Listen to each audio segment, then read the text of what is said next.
TSF Entertainment. Welcome back to the TSF Entertainment channel. This is your boy Retro CG in the building this Sunday afternoon. Got my brothers here on the panel as always. DJ Fresher Highness M2. What's up, fellas? How y'all doing? What's going down? Ain't that much. We here. We back at it, and we are here to discuss Power Book 2. It's raised. Oh no, wait a minute. Book 2 is over. It's Power Book 3, Raising Kanan, Season 4, Episode 403. There you go. It's the way we were. No, Episode 404. Damn, we're on the 4th episode. Get it together, Glump. That's why we got it together today, y'all. It's Episode 404, The Way We Were. Yep. What were y'all first thoughts on the episode, fellas?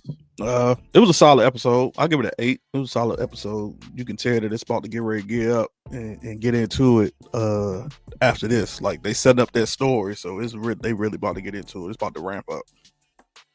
Yeah, I feel like we're setting us up for some other stuff. Yeah, go ahead, M2. So what Fresh said, I agree. I give it about an 8. And I'm thinking the way things moving around, we're probably gonna lose somebody from the family. By way of jail, dirt nap, et cetera, et cetera. It'll be jail. I still don't see the dirt nap. I've been saying it. I know. I've been saying it. But I got some other things to say about it now, because my perception is changing a little bit, but I still think it's there. All right, we're gonna go ahead and get into it and talk about this episode. For me, I think it was a solid 8, 8.5 as well.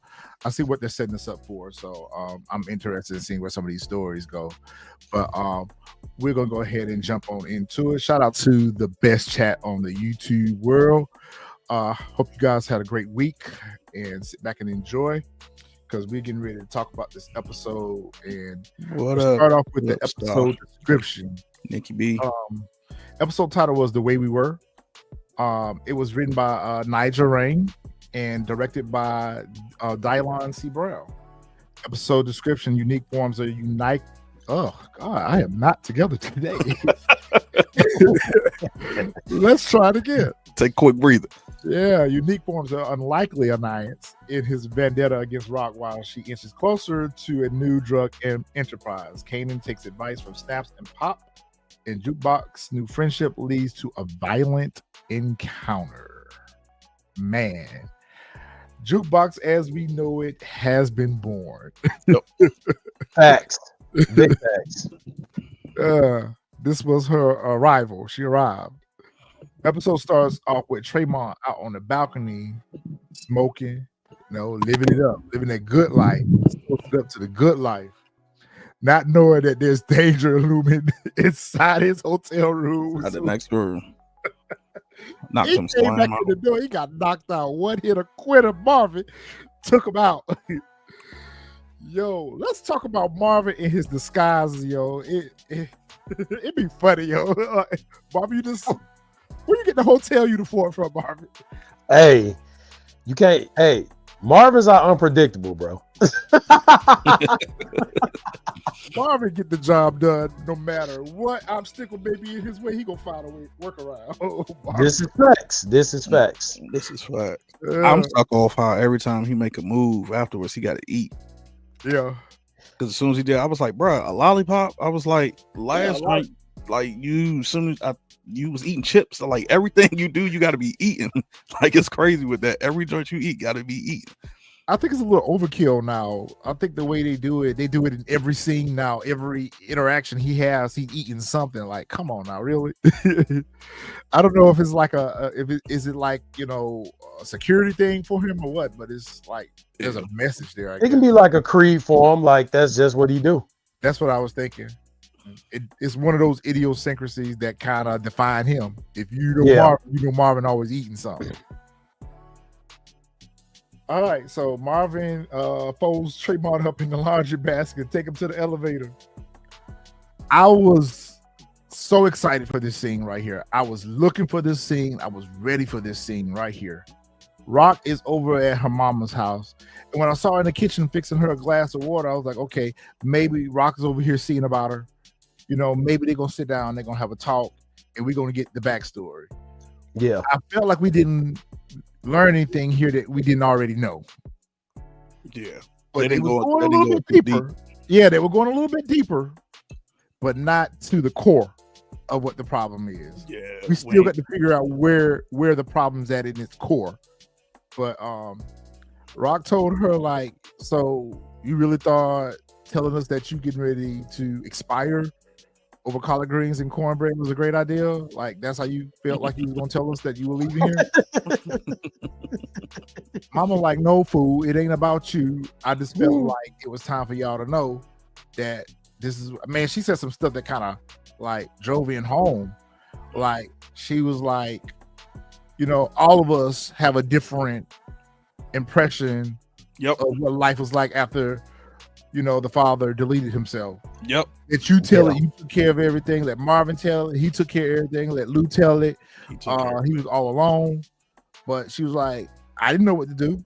You know, I didn't know how to be the perfect, you know, mom. And she was like, perfect. She was like, all I need you to do was to be a mother. She was like, you know, he left. I was with 3 kids. I didn't know what to do. So I guess she probably got on a bottle, maybe alcohol, drugs, or something like that. But she wasn't around. Yeah. I'm thinking, yeah, that's what I figured. I figured she wasn't around, and it was basically like them just in the house every day having to take care of each other. Like, she, like you said, I don't know if it was a bottle, maybe just being out in the street, something, but she wasn't around enough. And then I was also thinking she was young too. Yeah. I was thinking, like, maybe I wonder how young she was when all of this happened, and she didn't know how to handle it because she was just too young. And she told them, she was like, listen, I ain't even trying to make this a big deal. You're like, I'm not even trying to take it there. All I'm really trying to do is figure out what the future is going to be like, and knowing that I got to leave here and nobody going to miss me. Like, that was a powerful comment she said, because like, okay, it's probably not going to miss her. I said, damn.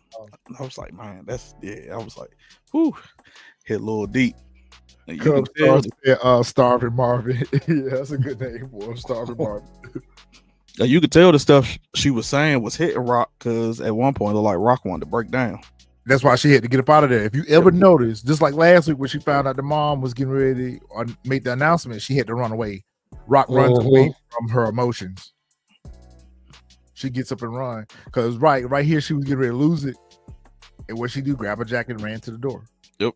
So I feel like her next interaction with that mama, she's not gonna be able to do that, and we're gonna end up finding out what the problem is. Hopefully so. Maybe this is the problem. Maybe we're looking for more that's not there, but it just seems like Rock's holding on to more anger than the rest of the kids. Like, she seems like she's holding on to more anger than Marvin. Marvin doesn't even seem to be as angry about the situation. He was the one who had to take care of them. Yeah. And got locked up. Lou just was in his head, but Rock seems to be holding more of the hurt and more of the anger and the animosity towards Mom. That's why I feel like there's got to be more there, because she's the one that is the most affected by it.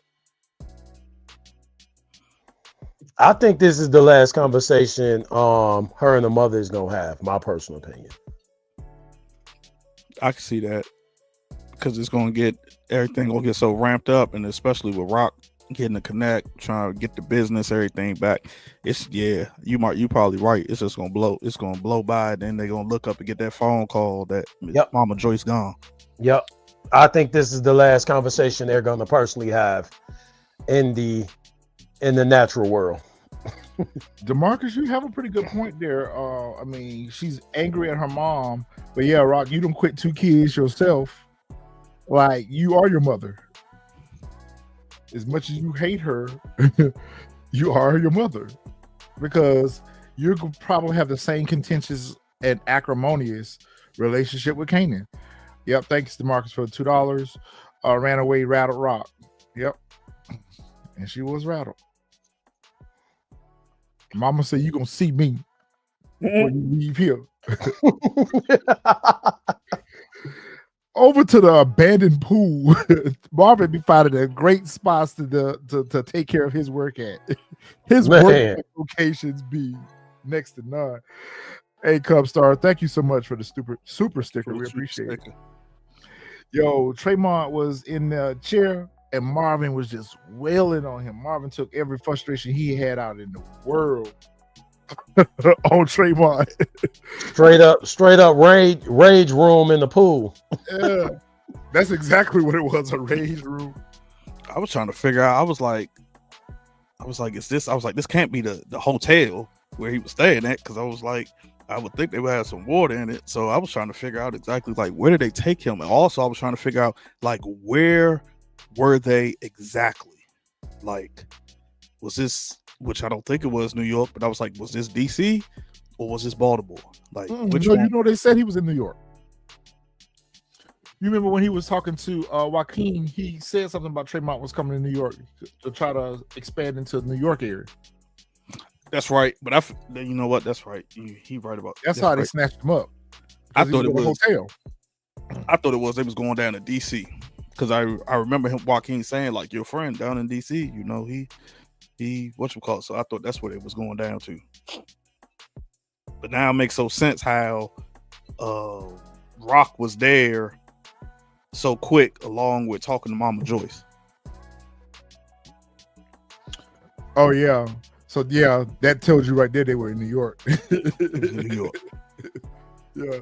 Cause I forgot Rock does pull up here, yeah. And then they start playing Russian roulette with him. Yep. And Tremont like, man, what you need, I'll give you whatever you need. Like, stop all this. Mama like, I'm getting everything I need right now, as he convinces to continue kicking his ass. Like, you deserve it. Yeah, they play Russian roulette with him with a weapon. By this time, Rock comes in. She's playing Russian roulette with him with a weapon. And he's like, man, what is this all about? You know, payback. Yep. Plus, I need your connect. He should have known that off Jump Street. Street. He was like, that's how y'all want. I can give you money. And he was like, nah, you need this get back too. Yeah. I agree. Someone said in the comments that Rock leaving Tremont alive is a liability. What do y'all think? I don't think that he's alive though. We never saw if they left him alive or not. I think they might have just left it up to, hey, he whatchamacallit. Plus, what Tremont gonna do? Like, he already know what time they on. They don't pull it. This the second time. He ain't about to do that again. We jerked him over that first time. Now he paying the penalty for it. So yeah, that's true.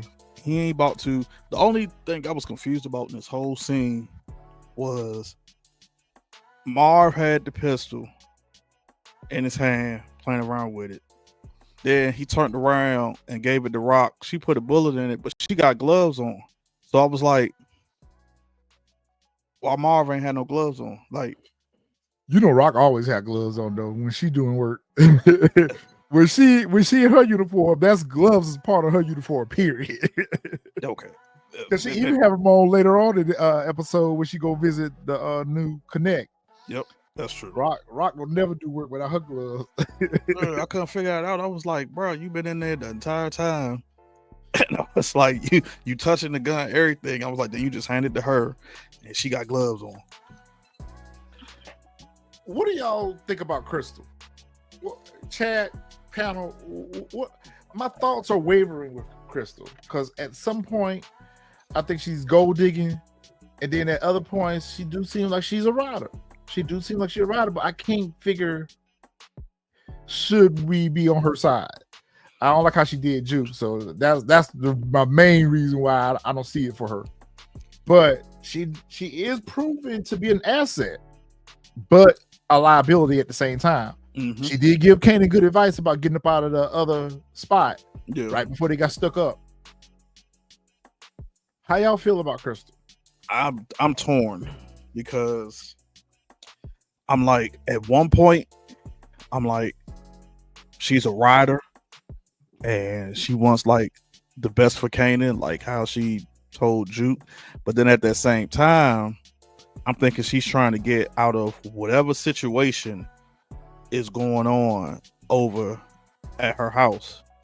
Because remember, she tells Kanan, I guess something about what her stepfather or something. And he like, I'll go handle him or something like that. So I'm thinking, that's why I'm torn. I'm thinking it's more so like she riding with him, but at the same time, That's why she was trying to push him to get their own crib so that she can get out of whatever situation it is she got it going on over at her mama house or wherever else she stay. I can see that. A Cups says she gave Kanan 1 good advice out of 4 bad advices. Yeah, That's true though. I have questions about why is OC still among the living? Oh, I ain't right about this. I told y'all last week. Some ain't right about this. Unique ain't left nobody alive during his grand tour that he's been on these last 4 episodes. He the only one that made it out. so here's my theory on that. I got 2 of them. One of the theories is Exactly. he didn't take OC out because OC was one of the people who didn't do anything wrong to him. Like the people at the Golden Pavilion, Oh, he took them out because he felt like, yo, y'all start working with Rock. He went to go take out, start shooting up the whatchamacallit spot for the same thing. Like, at OC, he like, nah, you knew, you don't know nothing about this. But then also second, I'm thinking like during that whole stick up, he tells OC, he makes him a deal where like, yo, you about to work both sides. If you don't, like, you feed me information here and there, I'll let you stay alive. Because I was trying to figure that out too. Like, I was like, yo, why you ain't say who hit the spot? yeah, because I feel like if he would have gave Kanan a description of who robbed him, because he didn't have a mask on. Yep. He didn't even have the bandana on like he did when he raided the spot today. I felt like his description would have matched the same description Krystal had when she ran into him in the hallway. Yep. And So I was like, okay, yeah, he working both sides. Yeah. That's why I was like, he working both sides, or like I said, he just ain't Must be taking early out. Tyler's son.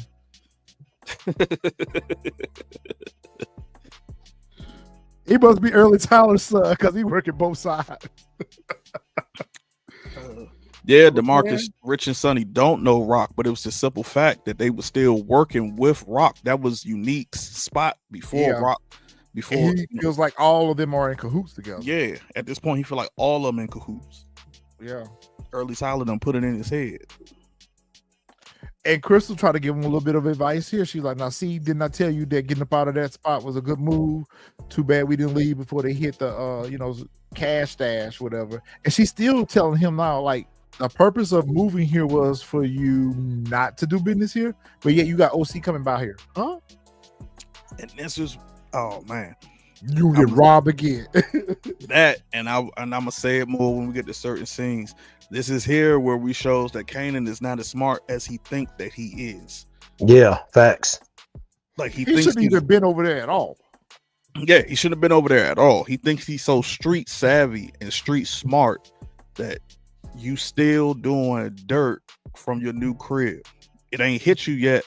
Your mama don't do no dirt from her crib. Neither one of your uncles do dirt from their crib. All of the spots was stash houses, and yet you still doing it right from your spot. And the person that just got stuck up and robbed, you have come to your new spot. Man, he would have been the last person. The last person. Yep. Like, I don't know, you ain't got something to do with it. Right. And you just got stuck. We just got beat for the money. And now I'm gonna have you over here so I can get robbed again. Dummy. Crash dummy. Crash dummy. Crashing out, crash dummy. Crash out, Kanan. Crash out, Kanan. There you go. So there's a knock at the door, and it's Juke. Juke coming by to check out the new crib and everything. And Kanan uses this as an opportunity to leave her alone with Krystal. Like, yeah, okay. They're not going to be BFFs, but we can try. Krystal gives Juke a tour of the apartment. And, she tried to make Juke tried to peace out, but, Kanan was like, nah, y'all go ahead and chill for a second. But she then goes to try to give Juke, I guess, she made an attempt to make an apology. Yeah, olive branch. That's what it was. I wouldn't even say it was an apology. Well, she did say she was sorry. Yeah. And she was like, a feeble attempt. It was a feeble attempt. Yeah. It's you playing in my face with an apology is what it is. Just say you're sorry, what you're sorry for. And we can go from there. But she was basically telling Juke why she felt like the need that she had to do that, because she felt like butter was all she had and she didn't want to lose out on the opportunity. And Juke like, you sent these girls to cut me though. Yep. The jump. And she was like, but yeah, you handled your own. And she's like, you know what? Kanan is important to me. And then Juke was like, so if butter was your only way out and butter's gone, so Kanan your new come up? Mm-hmm. I love him. I love him. And I love you too. Yeah, okay. I peeped that immediately when Juke. That's when that, as you were saying earlier, what we think about Krystal, that light bulb went off again. Like, yeah, she probably only over there to get out whatever situation she in at the mama crib or whatever. Yeah, or get some money. Oh, you know what? On that.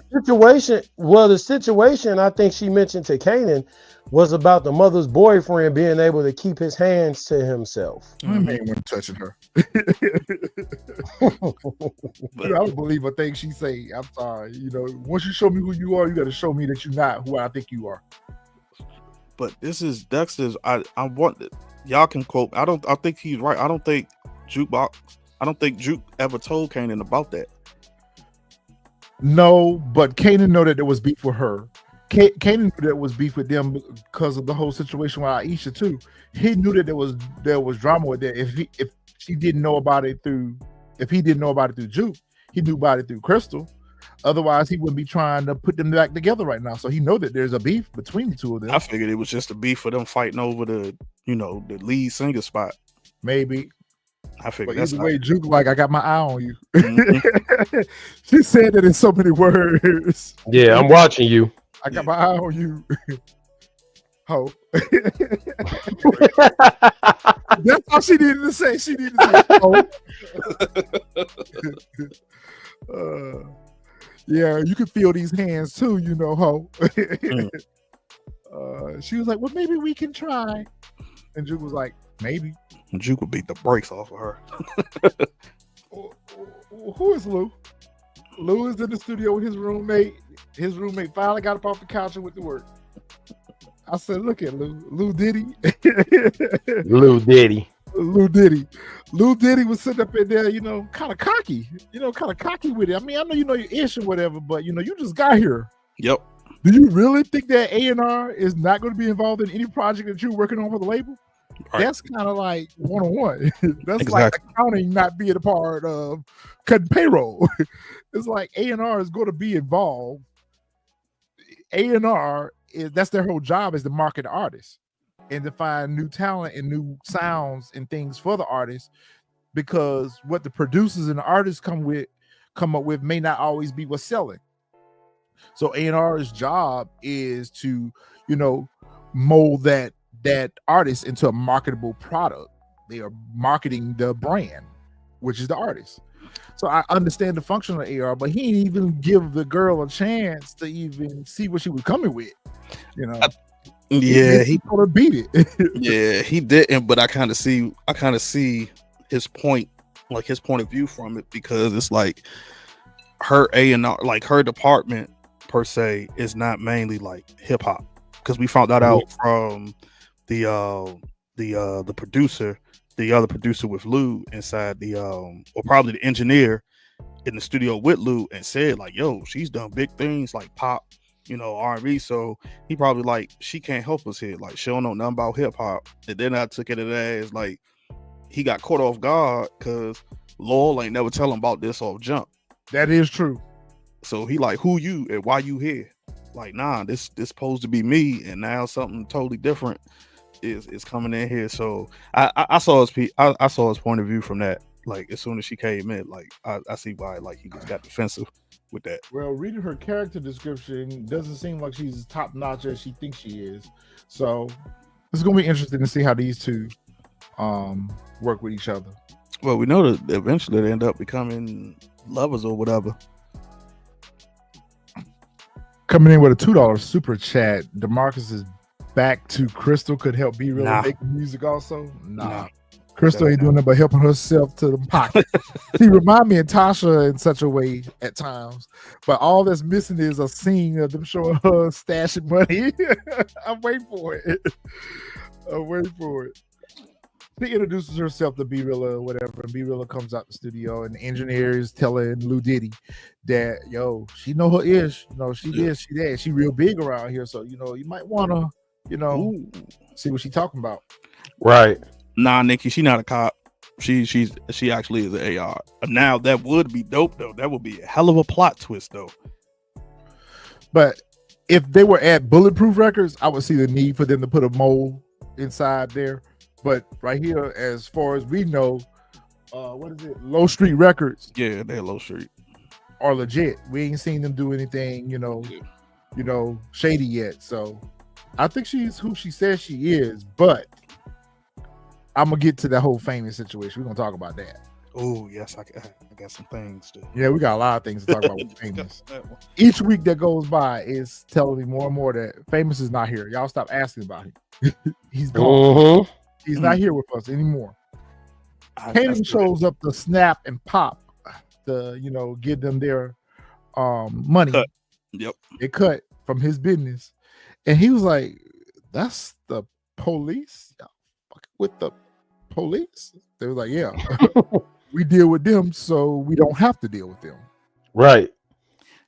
It's a whole different way of how we deal with them versus how y'all deal with them. Again, this showed again how he's not street smart. Because I'm like, you seen your own mama. You know for a fact that y'all had, when y'all was in the Baisley, y'all had cops on the payroll. Like, and you surprised that you see them in there. Your daddy was one of them. Like, come on, bro. Your daddy was one of them. Like, I just didn't understand it. Like, I was like, come on, bro. Like, for real. I was like, again, for me, this was the underlying theme of this episode was Kanan. He's not street smart as much as he thinks he is. They found out that the money is light, and they were like, what's going on? Because you don't short our money. Like we don't take no losses. Whatever loss you take, that's you. But what we supposed to get, we get. We'll let you slide this time, but come up in here short again and see what happens. Mm-hmm. That's what they were saying. And then they go into this whole conversation with him about who do you want people to see you as. I feel like we've had this conversation before with him. Mm-hmm. And I wish they would have made the conversation more like a repeat.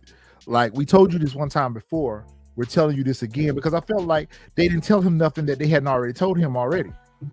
I feel like they had that same conversation with him when they decided to work with him. Mm-hmm. That he needed to unhitch his wagon from Rock. And I don't feel like they were purposely try to turn him against Rock. Basically, what they were saying is, if you truly want people to see you as you and not your family, then you got to disconnect yourself from the family. And I'm like, that's really what he's trying to do right now. But somehow he's back to working with Rock, which they never really explained why.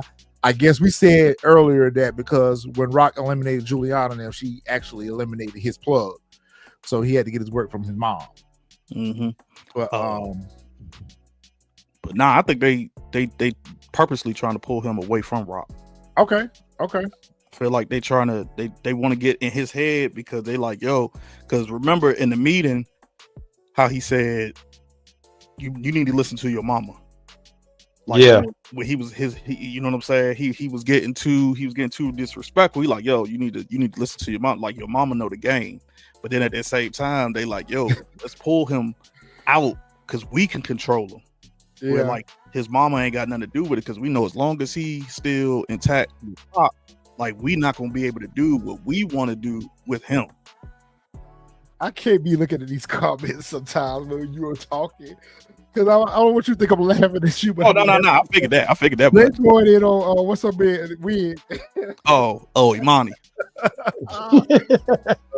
Yeah, I saw somebody said no wig. All of it looked terrible to me.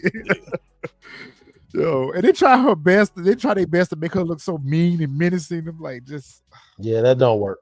Yeah, it don't work. It's not coming off as how they're trying to market her. Look at her. Hey, she do have on a normal wig though, bro. You have a normal wig on. That's what somebody said about Imani earlier, that she had on a normal wig. Yeah, she was normal. Yeah. She had normal wig. Y'all stupid. So they asked Kanan, what do he want, to be feared or respected? To me, it kind of like I'd rather be respected than feared, because if you have respect, you don't really need to create fear. Sometimes people govern with fear, and sometimes people govern with respect. Me personally, respect is important for me. Not only that, if they got your respect. Dag, I mean, if you feared, then I feel like if they got your respect, they not gonna try you. Whereas if you're feared, you're gonna have somebody at some point try to take you out. That's true. Just because, like, yo, you have a moving target. He around. Yep. Unique back over here. The early Tyler's having a whole rant about I'm ready to let everybody know I'm back. And early Tyler's like, fool. I've told you over and over again, dummy, that you have a superpower and it's called invisibility. Yep. Disappear, ghost. Like, but he was like, no, it's time. It's time for me to reclaim everything I got. Rock got everything. He's just tunnel vision at this point. And earlier in the season, we said it was because all this is disconnected up here. I don't think so. I think it's just out of anger and just a misunderstanding, because he has all his wayward about himself. He don't have no memory loss. I think it's that, and as well as early keep forgetting you're the one who put this battery in his back, bruh. And now you're trying to deal with the situation that you created. Yeah, because you playing on both sides, and you know if it ain't unique, it's gonna be rocking him. That's gonna take you out. So that's why you trying to keep it cool. And look, he heard that knock at the door. That was Marvin. Yo, early. He's I'm on the throne. Man, that man ain't know what to do. Unique look a little shook too. Mm-hmm. Unique looked a little shook too. I don't know if y'all paid attention to that. Unique ain't know what to do either. Yep. Like, man, you better get out of here. That's Marvin knocking. Yo, you ain't ready to see Marvin yet. You know that fool crazy. You better get Ghost. And so he go out there. You gotta love Marvin. I love Marvin. But Marvin does not think through any of his decisions. He really think Early his friend. Yeah. The funny thing before we get into that was Marv had my thought process when he came out and he eating. I'm like, bro, you just said you was on the throne. Like, how you come out the bathroom eating? I like how Marvin checked him on that too. Marvin like, you sure that's what you say you was in there doing? Yeah, like you wash just your said hands? But yeah, Marvin knew that was some bullshit too. But to go back to your point, yeah, I was trying to figure that out. Like Marv don't think logically, and now I kind of saw why as this episode progressed. I kind of see why Rock always get on him about the decisions that he make, because he try to prove like, yeah, I'm smart too. I know how to do this, but your decisions don't. They might look good on paper, but that's about it. Like you don't be thinking it all the way through at every angle when you're doing this. So I was even shocked that he even came to Tyler to, you know what I'm saying, to set the whole thing up with Stephano. I thought he was just coming to him about, hearing about the attorney or something like that. When he bought that, I was like, really? I was like, of all people, him?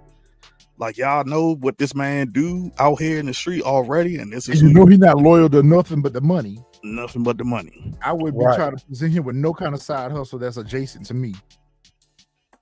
Yeah, no, you right on that. Juke, we're gonna get back to a little bit more of the early Tyler and Marvin situation when we get to that scene, but yeah, bad move, Marvin. Bad move. Where we at, like number 4 or 5 at this point of bad moves? Yep.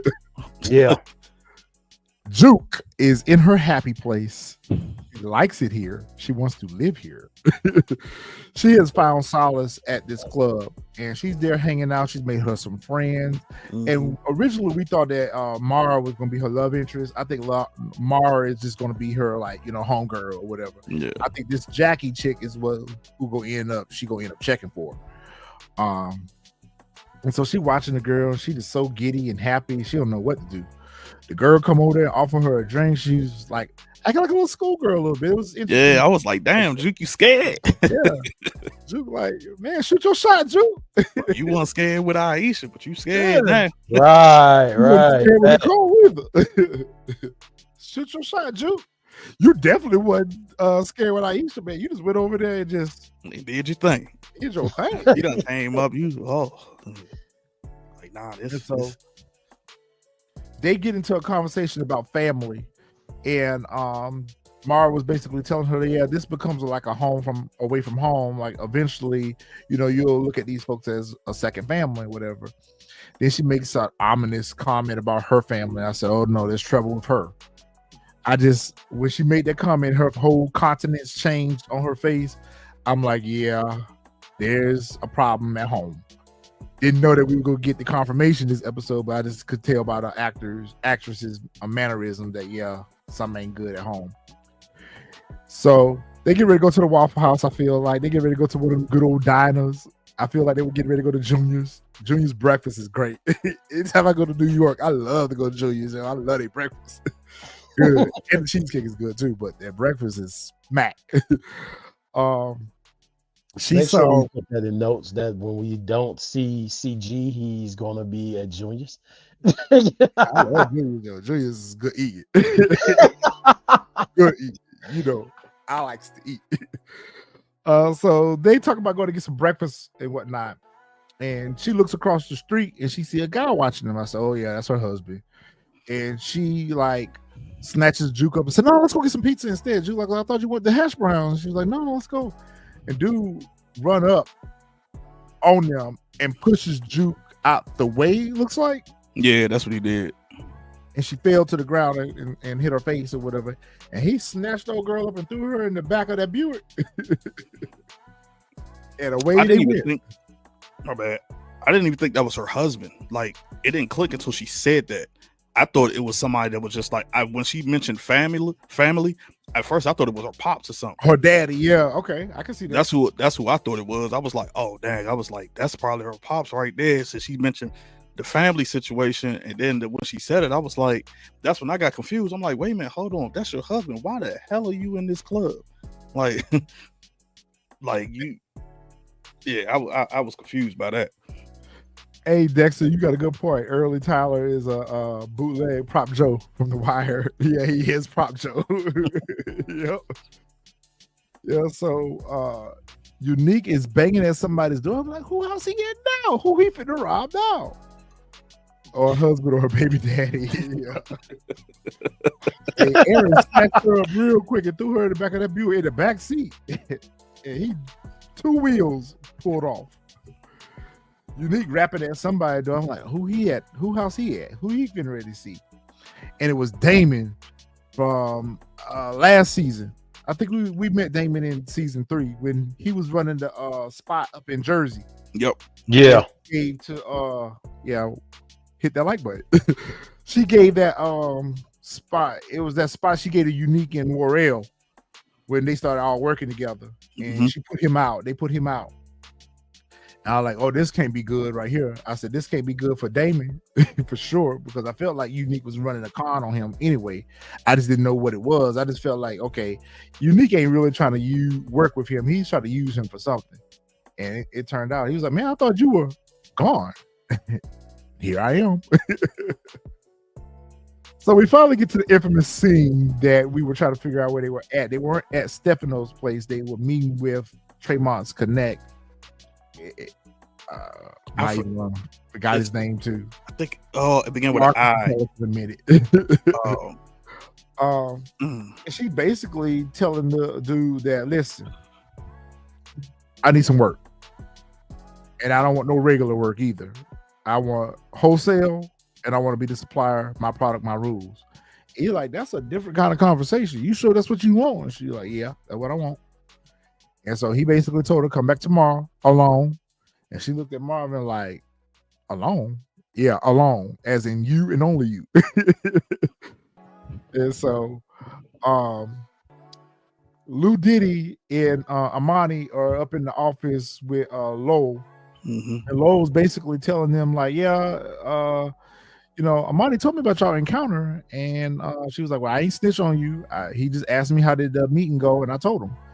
And I told him that you were very dismissive and you didn't really want to be bothered. And Lou like, yeah, I was. And I don't want to be bothered, especially by you. And Lowe's like, look, we know that you're good at what you do. We ain't gonna take that away from you. We're not saying that she's here to do your job. She's here to help make what you and B Rilla come up with better. It's a team. You're not on this island by yourself. You have a team. So we're all going to work together to make the artist successful. And I'm like, from a business perspective, he's right. Yeah. Like, this can't be just about your style. This can't be about what the artist wants. It's what's best for the label. Yep. And so he was like, listen, both of y'all are good at what y'all do. So y'all going to have to find a way to get along because she ain't going nowhere. And so I'm like, okay, yeah, we're setting this up for there to be more between the two of them. So it's gonna be. He told them to get together later on the night, cry, fight, cuss, fuss, whatever, but figure it out. But y'all gonna be working together. So what do y'all think about that? To go off Xavier, whatchamacallit, he's good at what he's good at what he does as far as producing. I get what you're saying with that he's not good because he hasn't made any artist pop, but in a producing sense, he is because look at when he took over Bulletproof Records and all of those different songs that started to come out. You know, the joint we got from Juke, Famous was taking off. Xena track was starting to take off. Like he's good at producing as far as that portion goes. But I get what you're saying as far as like he really hasn't. I mean, not Xena, Ziza. I get what you're saying though. Like he hasn't made it to where like all of these artists have pop, but then at the same time, you got to remember he was 1 foot in the streets and 1 foot in the record label, and then by the time he got to go full blown into the record label, that's when all the stuff happened and he became a full alcoholic. So who knows the potential we could have got from Lou had he stayed on course and did everything. So, but I get what I get what you're saying as far as like that whole situation where he's not good at what he does. So in this scene right here, we got Stephano, Early Tyler, and Marvin. And Marvin's introducing Early Tyler to Stephano because he wants him to take over the number spot of the place where Marv unalived the dude. This right here is going to be one of the decisions that come back to haunt Marv. Of all people, I don't know why he decided to make Early Tyler and meet with Stephano as far as that, to put him into that position. But it's going to come back to it's going to come back to haunt him, especially when Stephano tells him like, hey, like I'm taking your word, but if something comes back, I'm gonna be looking at you. If go wrong, I'm gonna be looking at you.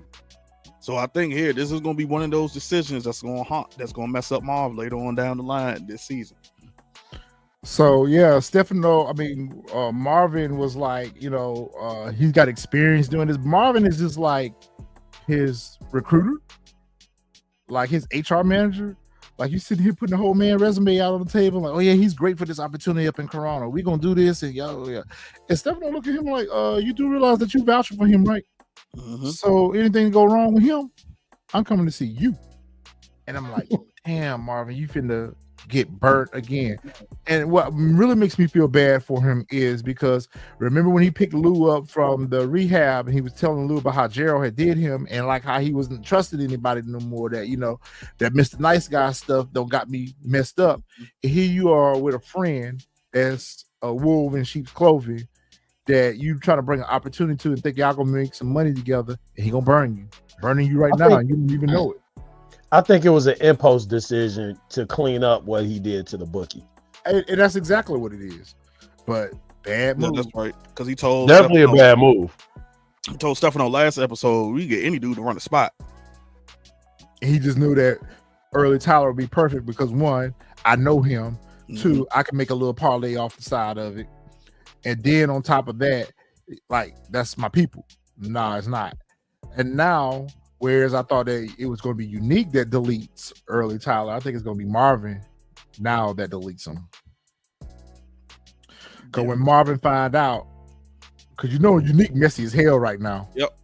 So I feel like whenever Unique reveals himself to them, he's also going to let them know that Early Tyler has been helping them, or they're going to find out that Early Tyler.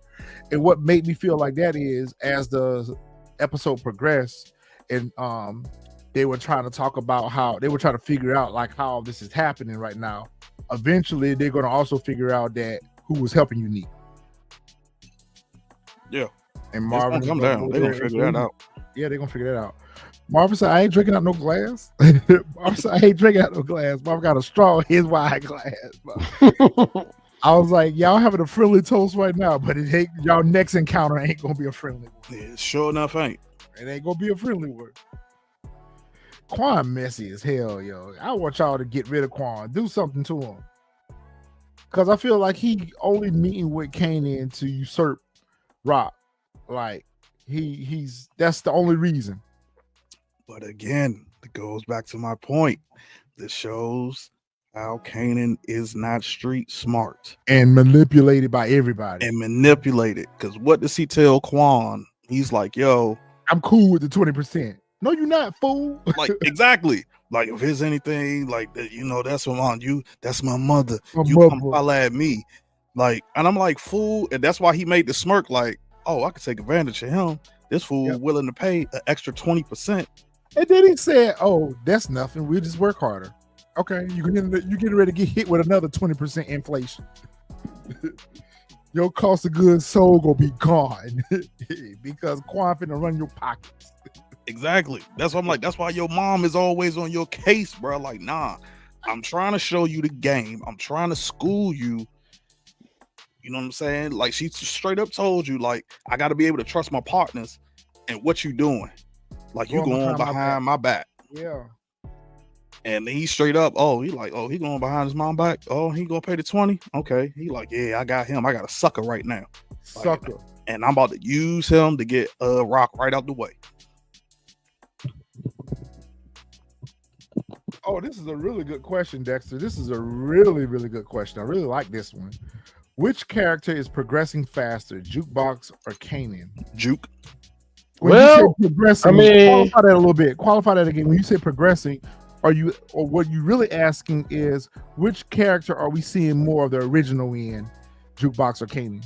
Because I would say Jukebox. We're definitely seeing more of the Jukebox that we met in Power here than we are seeing the Kanan that we met in Power here. And I guess that's why it's called Raising Kanan, because we need to see him become the Kanan that we knew in Power. Mm-hmm. But the Jukebox that we knew in Power, I feel like we're seeing her here. What was you about to say, M2? I was gonna say it depends on the definition of progression, because I mean, in this episode, Juke went 0 to 100. Yeah. I hope y'all actually caught that slide too, because if I know y'all got the perfect picture for what I'm talking about. Oh yeah, trust me, you'll see it. I already know exactly what part you're talking about. Yeah, you'll see it. I know what part you're talking about too. DeMarcus said Kanan is progressing. No, I don't know about that. I agree with what you said, Xavier. So you basically told Quan, yeah, take my money, dummy. Take my money. I don't need it. You just got stuck up and you sitting here telling this man that the 20% increase, but it also affects him, because that means the price that she was giving him to work for goes up by 20%. Exactly. Hey, Nikki, Kanan didn't know, but Rock hasn't gotten anything from Quan yet, which is why she's trying to become her own distributor, because she's not paying an extra 20%. She don't want to pay it, because it's frivolous. She's like, nah, I'm not paying no extra 20%. Like, you crazy. For the same product. Yeah, for the exact same product. And for the same volume. And I think he only doing that. Hold on, was that before? Or was that before or after?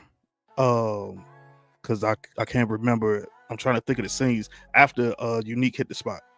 This is after.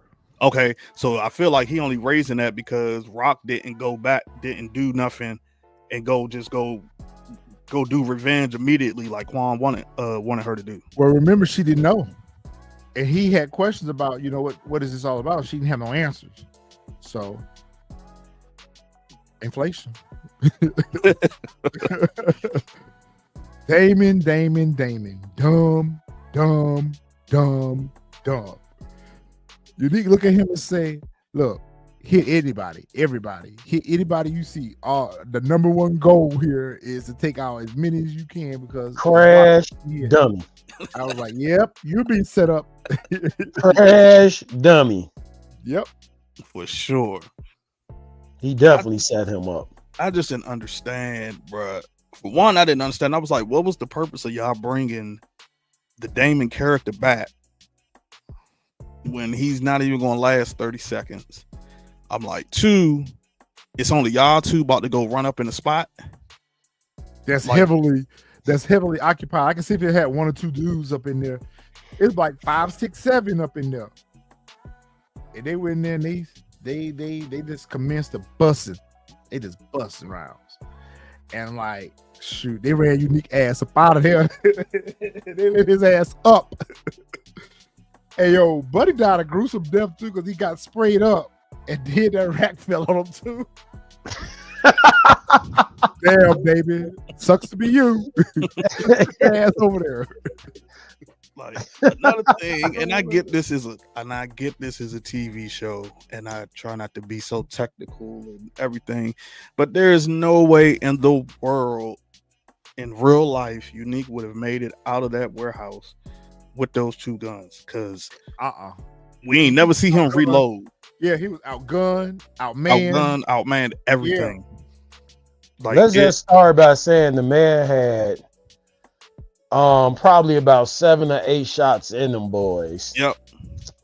And I know my pistols, I know my guns pretty good. So what you do, Marvin? Based on what they know, I mean what they were shooting versus what he was shooting, he shouldn't have made it out of there. He shouldn't have made it out. Wonder how we know that, Marvin.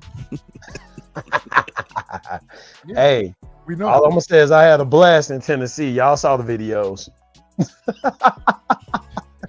So for those of you who don't know, we have our own real life Marvin. We have our real life Marvin on our team. Almost in every sense of the way, except for the dumb decision making. That's true. But to go back to what you were saying, Fresh, I feel like the reason why they brought the Damon character back was because this is Unique leaving red herrings all over town for Rock. So Rock did exactly what Unique probably thought she was going to do when she found out who had hit her spot. So now she thinks that Damon was the one that hit the Golden Pavilion. Mm-hmm. Damon was the disgruntled worker and coming back to get revenge. So your real threat is still out there. Yep. Your real threat is out there, but you thought that your threat just got neutralized. Nah, I thought it was Marvin that thought that because I swore she told her. I swore she told Marv like Damon wasn't that smart enough to do this. She did. That's what she told. That's what she told Marvin. Yeah, she did. Yeah. Basically, she said I ain't going. She said I ain't going. It doesn't change the fact, but that's what the setup was. The setup was for them to think that it was him. Rock basically saying I ain't going. Somebody right about this because he ain't act alone. Yeah, Damon ain't smart enough to come up with this. It's somebody else involved. Even before they found out somebody else was involved, she like, oh no, because in this this ain't the same when she was talking to Terry and what's his name. Yeah, Unique shouldn't have got out of there, man. He shouldn't have got out of there. Like his ass up. Rock show up and the little man that was giving her the blues. I think his name was David. Was giving her the blues last season about the work and stuff. And, he just popping off, and he told her that it wasn't just him. There was someone else too with him. So that's what prompted Rock to say what she said because Damon ain't came up with this by himself. It's somebody else working. And I feel like in that scene where she gave him that money, I thought that after they walked off, old boy was gonna look at him and be like, "Let me get that money." That was a big stack. I knew he was done. Like he was like, I'm done with it. Yeah, like, straight up and down. And so when she offered that money, he took it so quick. I was like, he wanted to get in the game from Jump Street. He was all for it at the beginning, and Rock had to convince David to let them move work out of the through the Chinese restaurants and stuff. because he ain't want to do it at first. DeMarcus said people assume that Demon was Breeze. How? How? We I saw don't the even character know like who. 2 seconds, and he got ran up out of New York. I mean, he got ran up out of New Jersey. Right. Breeze, what? Yeah, he was a breeze, all right. Fly by. Shit. Right. I don't even know where y'all got that from. Where that come from? We ain't met Breeze yet, y'all. Bruh, we ain't met him. He's a new character. I'm gonna say this again. As far as Breeze, we are probably not going to see him until next season. Like, God, y'all want Breeze so bad. Yeah, Kanan's not old enough to introduce Breeze yet. Not old enough yet. They really had Terry looking bad in this episode. Yeah, that man looking bad. Hey, they rocked up, told him like, listen, y'all complaining now, but y'all ain't complaining about y'all upgrades here. Y'all made off our work. Mm-hmm. Like y'all got a brand new warehouse and everything, but he got him a little chain on, a nice little, like he got a nice little Tom Ford suit on. Like, man, she tell Marvin like, look, see about this and put some money on the street because I ain't going. This ain't going. Like, Damon wasn't smart enough to do this. So, but little do she know, Marvin ain't gonna find out nothing. Marvin already got the answer and don't even know that he have the answer. No, facts. Marvin got the answer already, don't even know that he have it. So Lou Diddy sitting up in here talking about, yeah, this is my spot right here. It's mostly mine, but you know, I got my brother and a partner. Like, that's Miss Shirley's place. That's Miss Shirley's place. Ain't your place. It's mostly Lou mine. Diddy. Lou Diddy. She basically telling him like, look, I understand you sensitive about your ish. I get it. I understand that you know what you're doing. You did it with Famous. You made Famous a hit. It was success. But here's the problem with Be Realer versus Famous. Be Realer's already been out there. They didn't like what he put out the first time. Mm-hmm. You're going down the road that's already been traveled. I'm trying to tell you that Be Realer can still be Realer, but we got to give him a new look, a new sound, a new something. Otherwise, he's going to have the same results that he did last time, and he didn't blow up. Yep. So that's what she's trying to tell his fool ass that, listen, I get it. And then they get on the subject of Famous.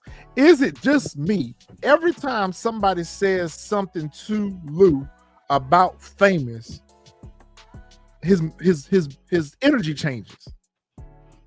Almost like he already know that Famous is not here, but he's playing along with everyone else as, oh yeah, Famous. He's too quick to come up with an excuse. Or because she was like, you talk to him? No, I ain't talk to him.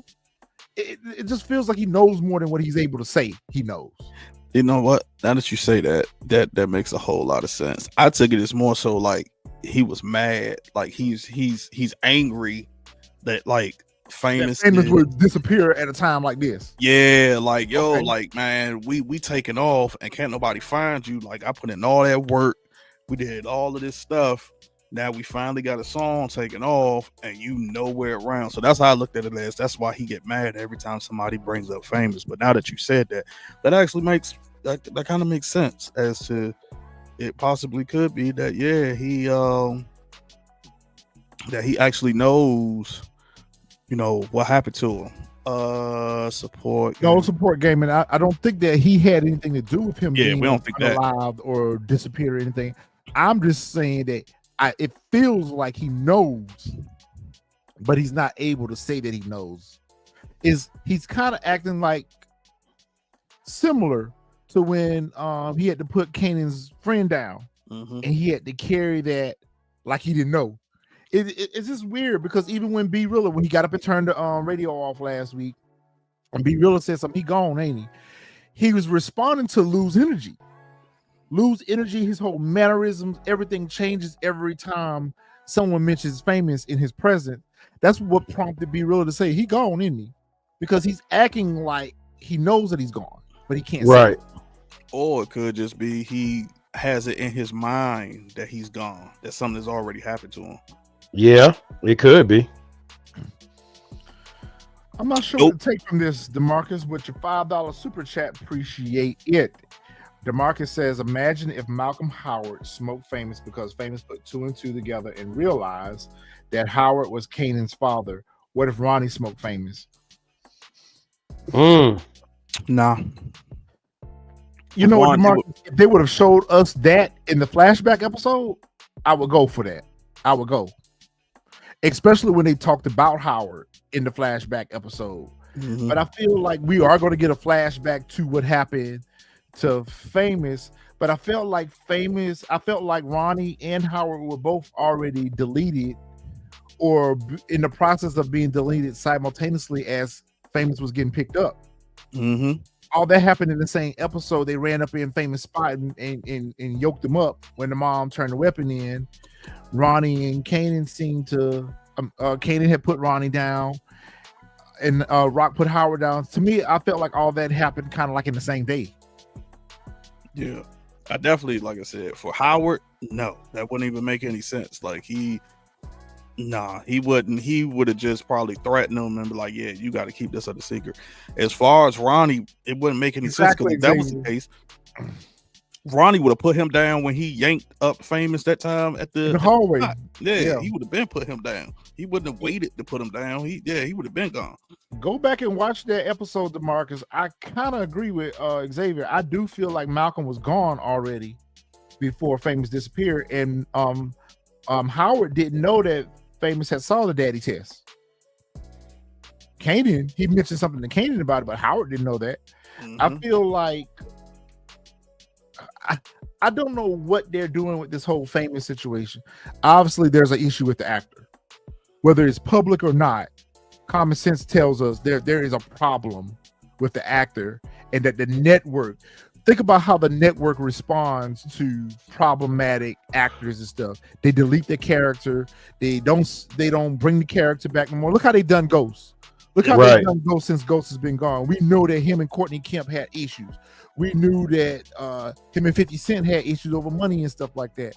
So they always reference his character, but never credit his character. Never see him on the flashback. Never bring him back. Never do a voiceover with him. I feel like whatever has happened to the actor has forced them to create this storyline that they otherwise wouldn't have had for the actor. I think maybe the actor has done something and maybe accused, maybe he's got criminal charges or something pinned against him. I hate to say that, but typically when the network just erases someone like this, he's not in the credits. He's not in a flashback scene.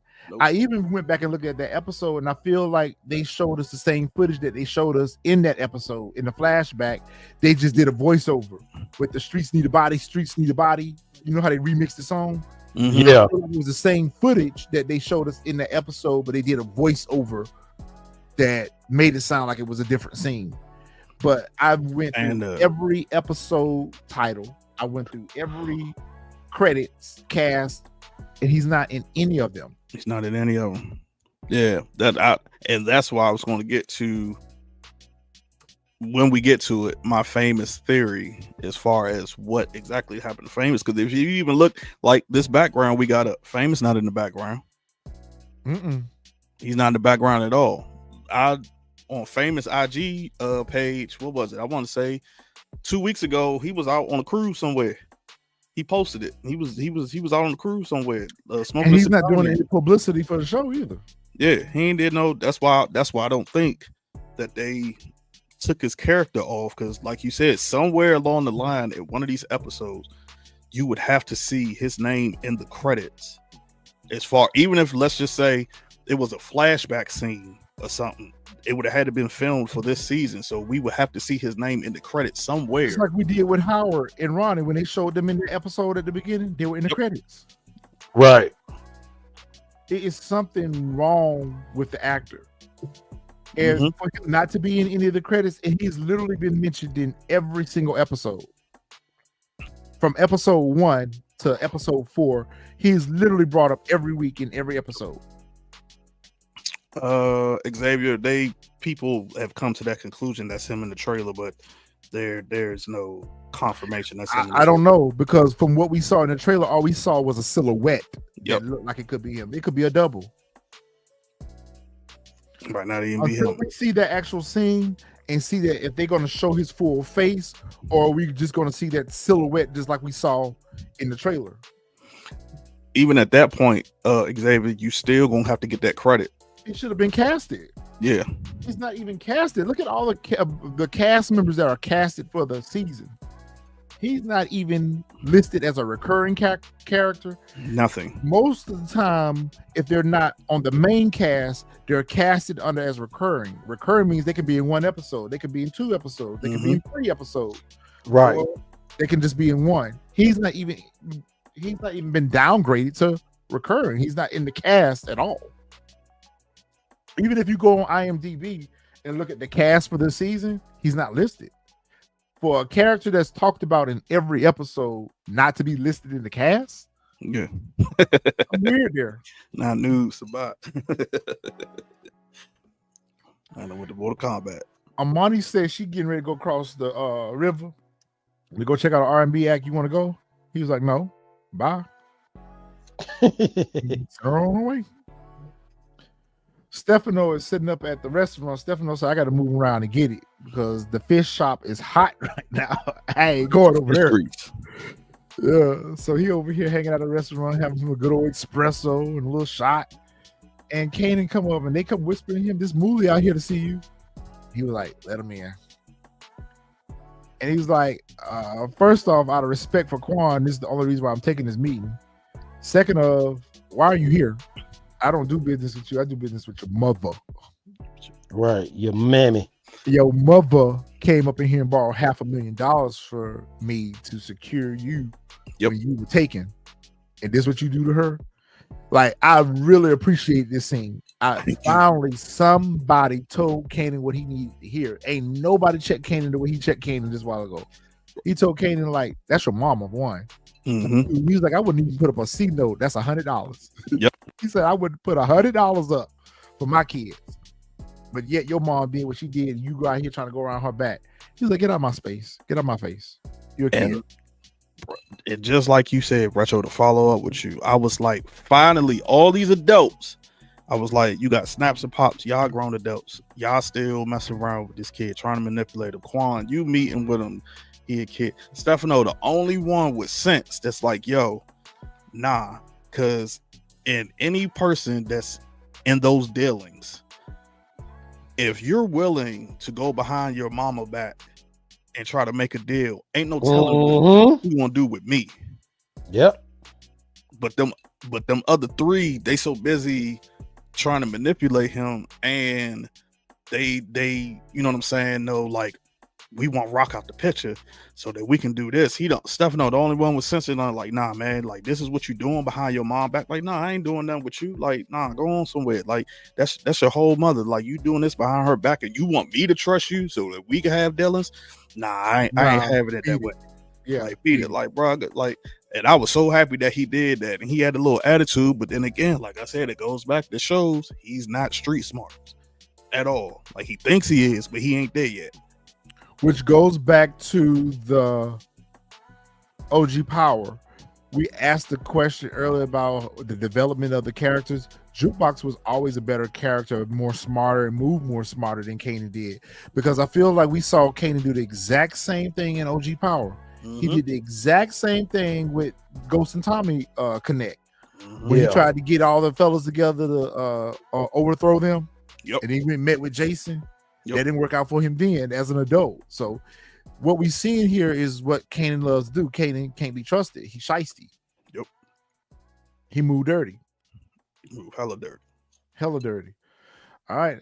When the man was sitting here all nervous like this, waiting for Rock, I was like, man, he must got something up his sleeve. Like, why you sitting there looking all nervous and shit, smoking cigarettes, drinking and thinking? I'm like, what's going on, bro? What you talking about? What you nervous about? Rock come in with a badass coat on that she got from them folks out in Queens that be making all them nice leather jackets that I want. Yeah, I ain't gonna lie. When she walked in, she walked in. I was like, she was a baddie. She came in. She was a baddie. I was trying to think. Let's look back. I was trying to think through like the whole 4 seasons. I'm like, yo, have we ever seen Rock with a ponytail? Like, cause I'm so used to her having it down. She had a pony. I was like, damn, Rock look good. I was like, she can't. Yeah, she look good. I ain't gonna lie. And she walked up in there like a bad bitch too, yo. And she was like, yo, what's up? You see me. Exactly. Right. You see me. Pay attention. Pay attention. Yo, Rock came up in there and she owned it. I feel like everybody stopped what they was doing, eating and everything. Like, whoa, who this this bitch is. Yo, Rock came through. She came through with that big drip. She was like, I'm fit to go to town. I got to put Sunday's best on. Rock came through with big drip. Until she got to that back door.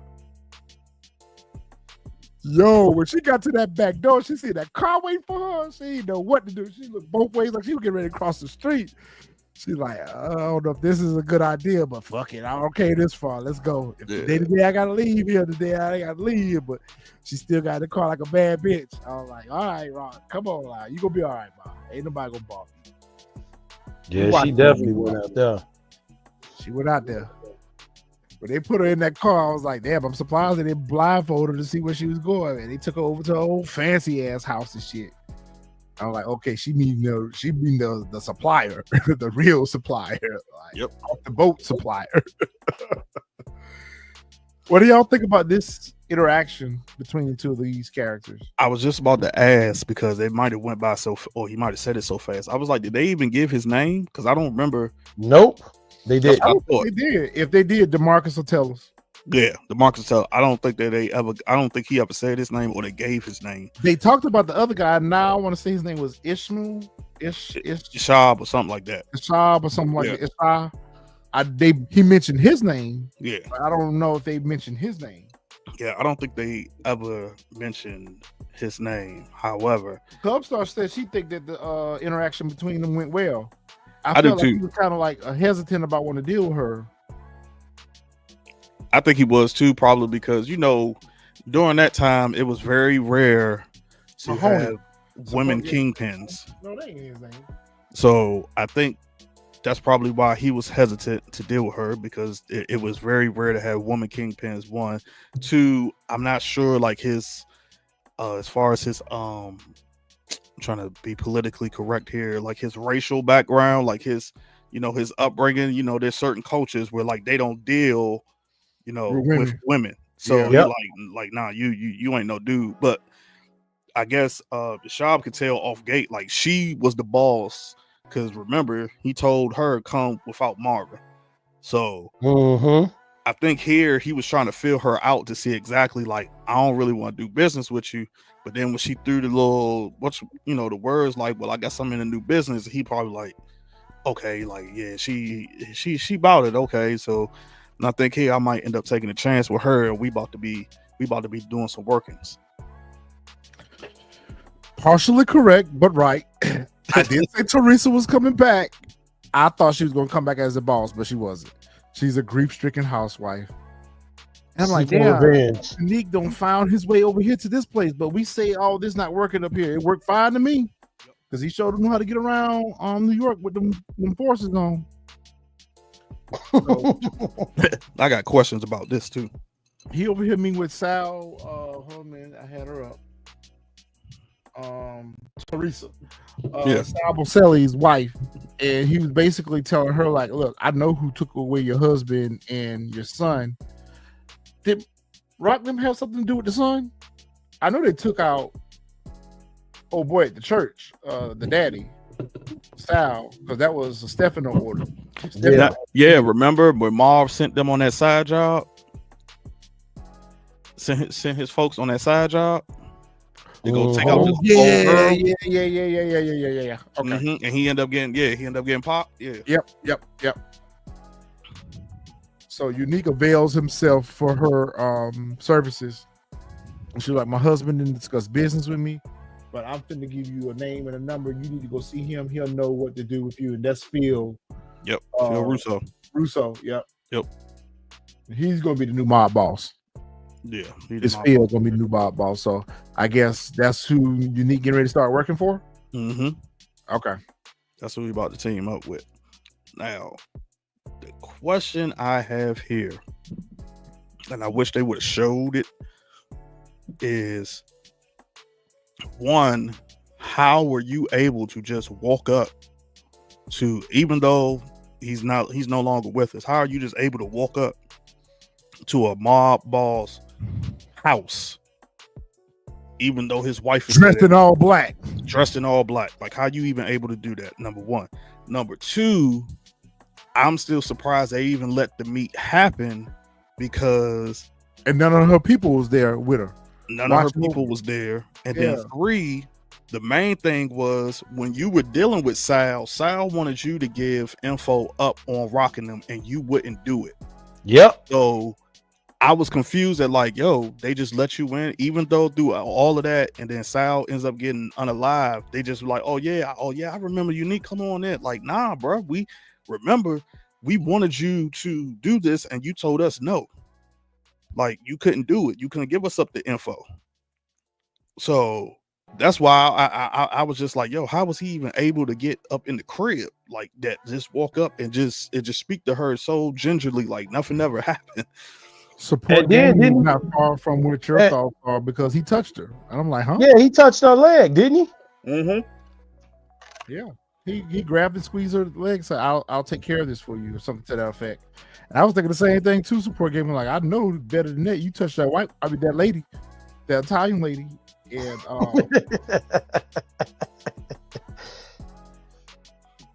yeah, it was definitely a no-no on all levels. That's a good question, support game. I think he gonna use his name. yeah, everybody know him as Unique anyway. That's why Yep. I said he can't be Breeze. So for everybody who keeps saying he's Breeze, everyone knows him as Unique, and they're gonna always refer to him as Unique, Mm-hmm. no matter what he calls himself. Cubstar, I'm right with you on this.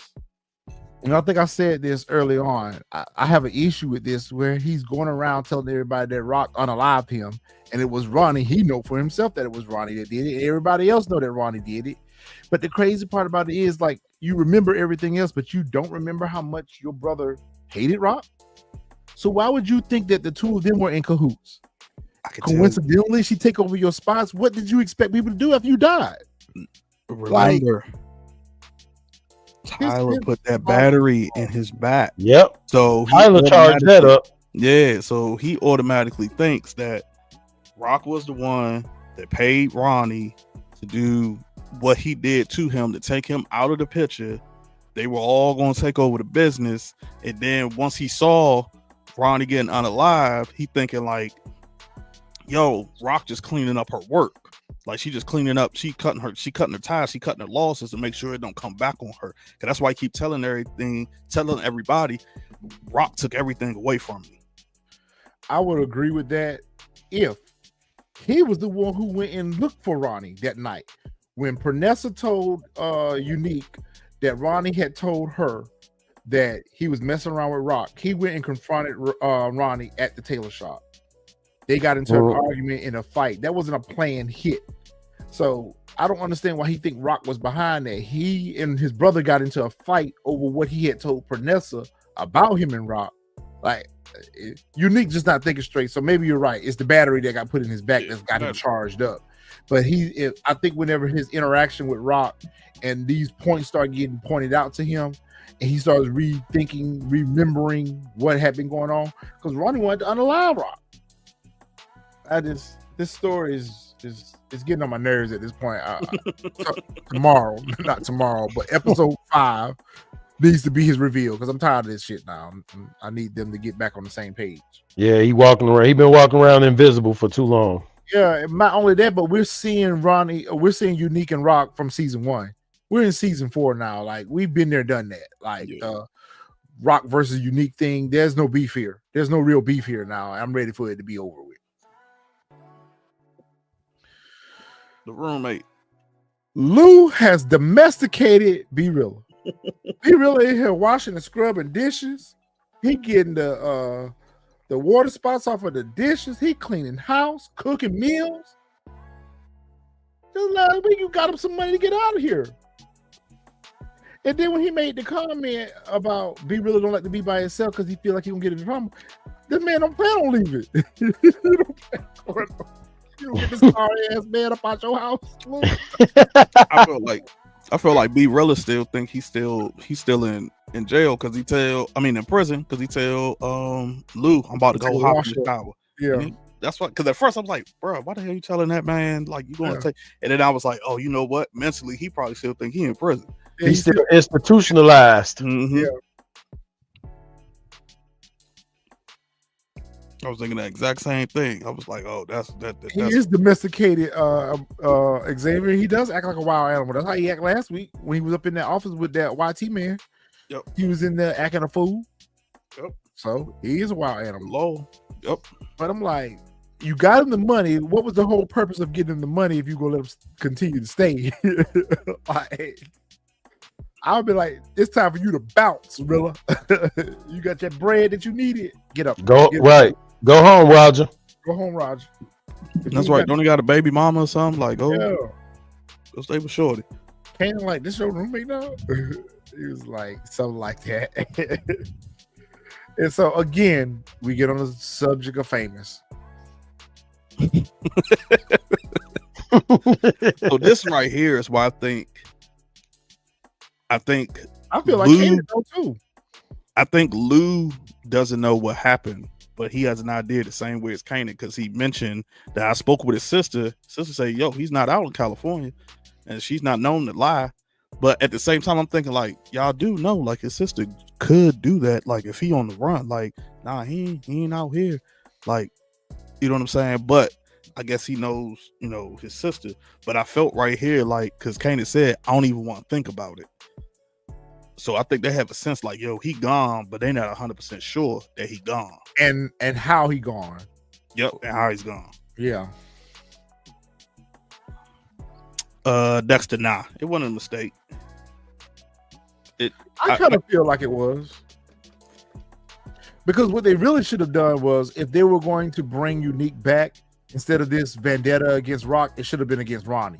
They shouldn't have unalived Ronnie last season. They should have kept Ronnie alive. And they should have let Ronnie take over all of his spots instead of Rock. Yeah. And if this vendetta of him against Rock would have been against Ronnie, I think we would have enjoyed it a little bit more, because it would have been adversarial. It would have been Unique getting his get back. Yep. Right.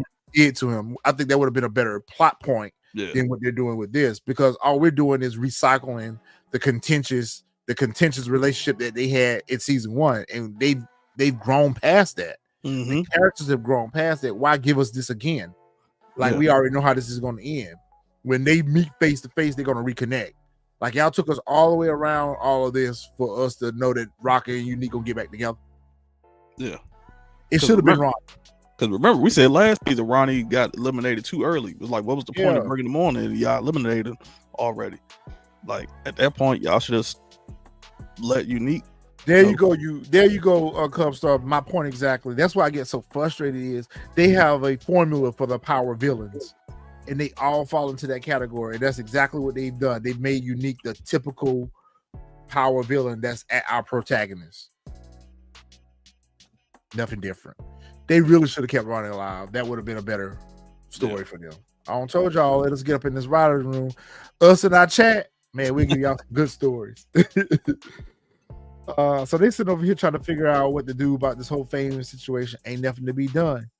Rock get a visit from the police. They come to her attorney and asking her question. Rock said, I ain't got nothing to do with this. He was my lawyer. He was like, well, we know that you were one of the last persons that met with him the night he expired. And she's like, and party-client privilege. I met with my lawyer.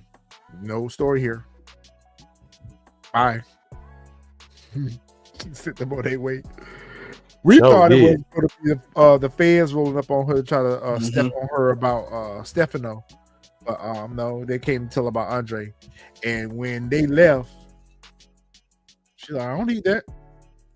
Bye. I thought it was going to be the feds coming to tell her about Andre, but they were still going to offer her the deal. Oh, the rollover. Yeah, the rollover. So that's what I thought it was. So that's why when I saw it was just 2 detectives, I was like, oh, okay, y'all got me on this one, because I was like, this went totally different than what I thought it was going to be. I thought it was actually going to be the feds, and they was about to offer you like, yeah, we know. We seen you. We got the pictures. They was gonna show her the pictures of her meeting with Stephano and all the stuff. The deal still stands. Like, your attorney's gone out. Like, so, but it's just to see the detectives to come up. I was like, okay, so it's not like that. But you can tell she was pissed that Andre gone. Yeah, she was pissed Andre gone. Yeah. Man, I thought about our Marvin in this scene right here. This is our Marvin right here. He didn't have to say nothing other than somebody put hands on you. That's what he said. There you go. Exactly what was getting ready to happen. Our Marvin, just from our Marvin. I didn't even worry about this Marvin right here. I know what our Marvin would do. So I knew what this Marvin would do. That's all. Somebody touched you. That's it. Yeah, boy, it was written all over Marvin's face. He looked at Juke's face all scarred up like that. He said, "Somebody touch you? Somebody put hands on you?" That's all he did. He just came in. Somebody put hands on you? Straight up. Hey, bro, it's up and stuck from there. Up and stuck.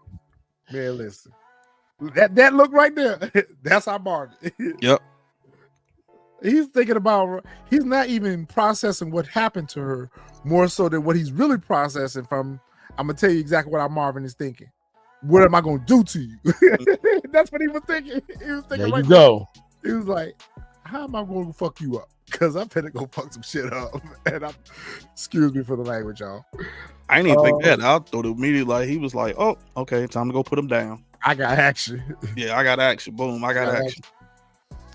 And when they pull up, and when Juke told him to leave the weapon behind, I was like, okay, bad move, but good move at the same time. Because I said, okay, Juke gonna end up having to use the weapon. That was a plot device that was left behind for her. So I didn't figure out who she was going to use it on or why she would have to use it. I didn't think that was anything was going to happen to Marvin. I just said the fact that the character made such a big deal about Marvin leaving the weapon behind.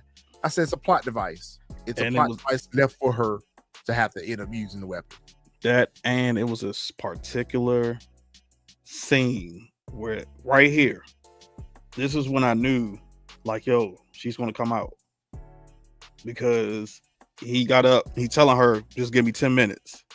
And then right after he say that, or everything cool. I took it as 10 minutes because right after this, she looks down at the clock in the car. Oh, so he's telling her that I'll be back in 10 minutes, or if I'm not back in 10 minutes, come see about me. That's how I figure. Like, he's telling her because immediately she looked right down at the clock. Okay, good point. That was a good one. So I was like, okay. So I was like, because when she got up there, I said, now it makes sense why she went up there to go see what was going on, because he was like, just give me 10 minutes. Man, Marvin whipped his ass all over that damn apartment. And you know it. And you know it. And you know it. All around that apartment. Slug his ass into the bookshelf. I think this is gonna come back to haunt Martin, but I'm gonna tell you why. All that DNA he left behind, but you know, that, if you go back, we have no DNA. They did blood tests back then. If you go back to the last scene, when he grabs the knife, you see an American flag right there, which means to me, he's a veteran. Yep, he's a veteran. Or if he's not a veteran, that was somebody, his family, that was a veteran. Mm-hmm. So in other words, they're going to investigate this a lot more than they do the regular crimes. And this is why I don't think Marvin's going to be unalived. I think he's going to go on the run. Or go to jail for he's going to have to take that body. Yeah, he'll probably take it for Juke. Yeah. He's going to take that body for Juke. That's why I said earlier, I think I'm changing up something going to happen to Marvin, but it's not what I think is going to happen to him. He's not going to go alive. Marvin's going to be put in cuffs at the end of the season. He going to run. You ain't right, sport game. Right. So I had this question though. Oh, okay, never mind. Was that why you got your Steelers jersey on today? Yep, I had to support Juke. Okay, you had to support Juke. I like that. It is inverted. You got on black, she got on white. I like that. Yeah. Go ahead with your question though, Fresh. Nah, I just it just clicked. I forgot that quick because I was trying to, when I watched it, the scene moved so fast. It did. And now seeing the stills, I was trying to figure out how did Juke get the door open. But then I remember it was already open when he stabbed him and they started fighting. Yeah, because remember Marvin, after Marvin whipped his ass, he was turning to leave. Yep. He was turning to leave and the man attacked him from the back. I thought she would have been the one to drive home though, because Marvin is messed up. Marvin needs some stitches on that arm. That's what I'm talking about right there. I already knew it. That's what I'm talking about right there. Yeah. That face right there, you know Juke is here. That's the real Juke right there. She enjoyed every moment of that. Yep. I was like, and ready to do it again. ready Yeah. to do it again. I was They're like, ready to yeah, as do it soon as I again. saw this smirk, because at first she was scared, and that smirk, I was like, oh yeah, Juke here now. I was like, it's about to be a wrap. I was like, I feel sorry for anybody getting Juke way this season, because she been in training, because you saw the way she put Yeah. boy down, And point, yeah. straight point, And the fact that she did it with her dad. like with one shot, just bow. That's it. Put him down. I was And like, the oh fact yeah. that she did it with her dad. Yeah. I was like, yeah, That face right there, I was like, Family damn. that the least together stays together. Yep. I was like, yeah, Juke. I was like, Juke here now. This we about to get the Juke that we saw in the OG Power. Yeah. About to be ruthless as hell. Yeah. Sometimes I go back and watch that season because that was one of the better seasons of Power too. When they brought Jukebox character on and just watching how she maneuver, I really enjoyed that season of Power. I really enjoyed that character when they brought her on, and with Anika Rose, Yeah, played the character. She did a very good job because that's not a typical character that she plays. And the fact that they had her playing that character, she did really, really good with the character. And it was the air of mystery that they had about the character because we was like, damn, she cold. She a baddie, but she cold. Yep. But why is she so cold? And then what she ended up doing with Kanan and everything made her even colder. Yep. Like I wanted to see more of this. So I'm glad they're giving us so much of Jukebox in Raising Kanan because we now understand why she became the way she became. All right, what we got next week, Fresh? dang. This scene right here, I'm for sure she's talking to Quan. I think she telling Quan that their business is done together. Yep. She ain't fooling with him no more. Yep. She got her own work, and that's that. I'm trying to. But little does she know that it's really set the tone for Kanan now is going to get the work from Quan. She's got her own work. That's what they're setting us up for. I hope not, man. That's Why is she back over here with these goofy ass Terry? because she got a product through the. Oh, she's trying to probably figure out how to move even more of the product around with the trucks and stuff with the that or his brother David was still giving him, that pushback, and Terry, like I said, he been wanting to do it business since day one, so he like, yeah, everything all good, but we know that Marvin smacks the hell out of him because it showed like right after this he smacked this smirk off his face. You see his hair flying. So I don't know what he said. Disrespectful, but he said something. Because Marvin getting tired. That's why. Marvin been tired. Marvin been tired. Okay, this is another theory because I'm remembering the trailer now, where Rock tells Marvin like, "Yo, you got to put stuff down, but not too hard." So this could be where like, nah, we gonna keep doing what we doing. Maybe we be trying to get force him to even do even more, like how you said, Retro, that now we try to move more work, you're gonna do more now. And I think that they're trying to present him because notice that David is not there. Yep. I think they try to do a side hustle. Mm-hmm. They're trying to do a side hustle. They either gonna take David out or they're trying to use him because they know he's a weak link. They're trying to use him for a side hustle to help get more of this work out without having to give a larger cut to David. Who Rock talking to right here? That's after the Mars. Yeah. or either before the fact or after the fact for this scene right here. Yeah, it's either before or after. Yeah. Kanan finally we got a public storage. I'm about to say that is the perfect spot. Okay. A drop spot. Exactly. So y'all remember the scene in the my bad, Retro. But y'all remember the scene in the trailer where he opens the trunk and everybody swore up and down there was a body in the trunk? It's not. It's that or that scene he was right stealing there. his mama's money. Yeah, he's pulling That's money what out of whatchamacallit. Yep. Like he got go back and watch that scene. He got on the exact same clothes in this, so that's where he's putting. That's where he's stashing his money. Yeah, he's stashing his bread and stuff up in the storage unit now. But you know what? When you see this actual scene, this resonates to the OG Power because look how much stuff they actually kept in storage units. Even Tariq. Yep. Yeah, with Tariq and Braden. Yep. And remember how Tommy and Ghost would go in and put they uniform on when they went to work? They put their uniform on when it's time to go to work, right? Yep. That's a good observation. We are going to get the answer. Let's pray for it, y'all. Let's pray for it. Because the episode for next week, my bad, y'all. I ain't on my job. The episode title for next week is The Nail That Sticks Up. And curious enough, it's co-written by the showrunner Sasha Penn. So typically when the showrunners are writing the episode, it's a really good episode. Yeah.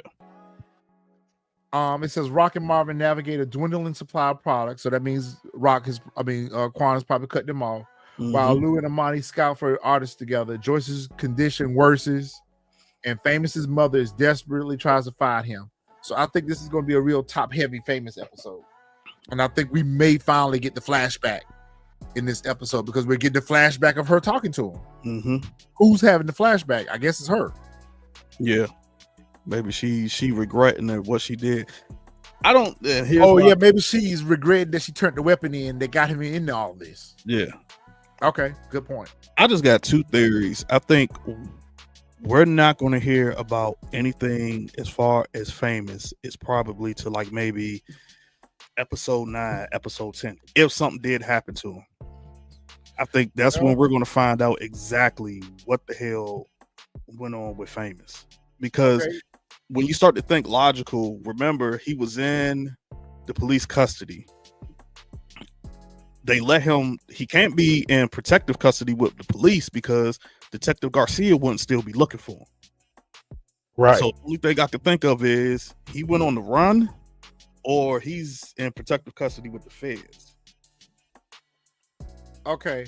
So I want to show this so bad, but we try to protect our intellectual property that we get from stars. So we're not gonna be like the rest of these content creators and put all the stuff that they get out from stars on the channel and make videos off of it. We're here for fun. I'm going to say that I disagree with you on that. And the reason why I disagree with you on that, I think we're going to exactly find out what happens to him in this episode here. The next episode, 406, is The Price of Fame. That's the title of it. And the episode description says Rock tries to overcome Marvin's poor judgment. Kanan recruits Jukebox to help him get justice for his friend. I feel like we find out what happens in episode 405, and 406 is the aftermath of it. Look at those. Look at 405 and 406 episodes. I know exactly. I know exactly what you're referring to, but I feel like at the same time they would have put his name in there somewhere, because if you look at the other ones, I just did. They say OC. Yeah. Well, OC don't go missing to episode 407, so that's not the friend that came to justice for. Oh yeah, I know, but I feel like if it was actually Famous, they would put it in the description the same way they put OC. But that's too telling. Look at all the suspense that they built up for Famous up to 406. If they put him in the episode description, that's a dead giveaway. So I feel like they did that to keep us on that string that they love to hang us on when we already figured it out based off of the episode descriptions. Based off of episode titles and the episode descriptions, we've already figured out what's going to happen. So I feel like they do that is to kind of like make us think that it's someone else. But then when you go to the very next episode, you see that OC gets kidnapped in that episode. So you know it's not him that they're talking about. Yeah. It's got to be Fame. We don't get a break until April 25th. We get our break April 25th. Which line? That's around Easter, right? I thought Easter is next week after next. Yeah, so you might be right. Is the fair? Yeah. It's the week of Easter. Yeah, it's the week of Easter because Good Friday is the week before that, which is the 18th. Yeah, that is right. Good Friday. Yeah, so Easter's, but that still don't make sense why we getting that break because Easter is on the 20th. It must be something else going on why they gave us a little break. Yeah. Or maybe they're just doing it. Or wait a minute, what episode did we get the break at? 407? Yep, which is the 18th. Usually when they get a really good episode like that, they want to hang us out. So that's when we find out.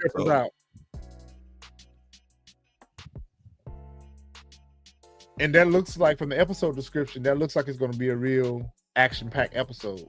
Yeah. So maybe they're stretching us out. Yeah, because Detective Garcia right here, which I'm sure is probably talking to Batiste, is saying like, well, Kanan knows something, so I'm gonna go. Famous was his best friend, so I'm pretty sure he about to get ready to start looking more at Kanan and probably going on start to realize what Kanan is out there doing. And this right here was, it's just a week break, Dexter. We only get instead of it coming on. Wait a minute. The last one is Good Friday, which is the 18th. So after the 18th, usually the next episode will be the 25th.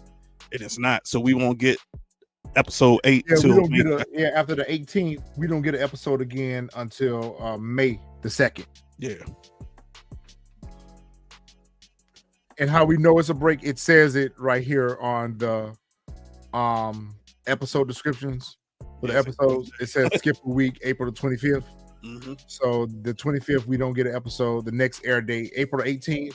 Our next air date is May the 2nd. And that's another episode that's written by Sasha Penn. So that tell me right there is going to be a hot one. And the final episode. What's going on with little man? Who are you talking to, Cub Star?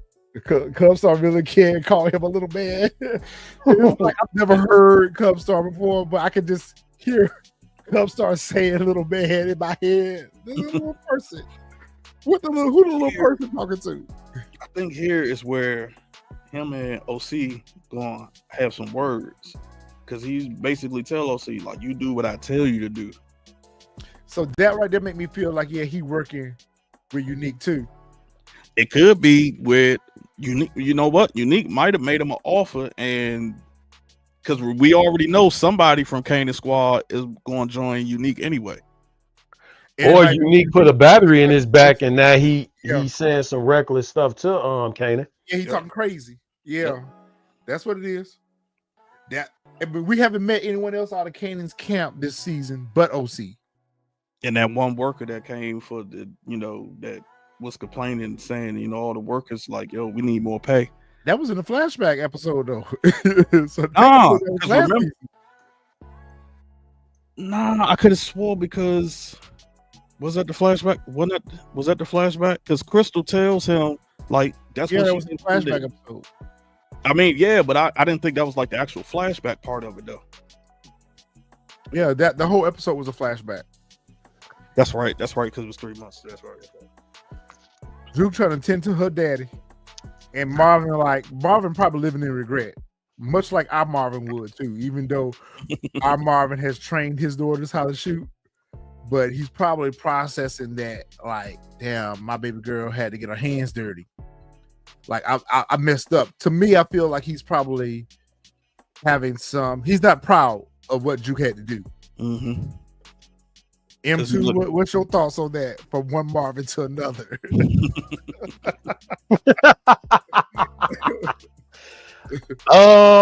Yeah, I probably wouldn't. I'm not gonna say I probably wouldn't.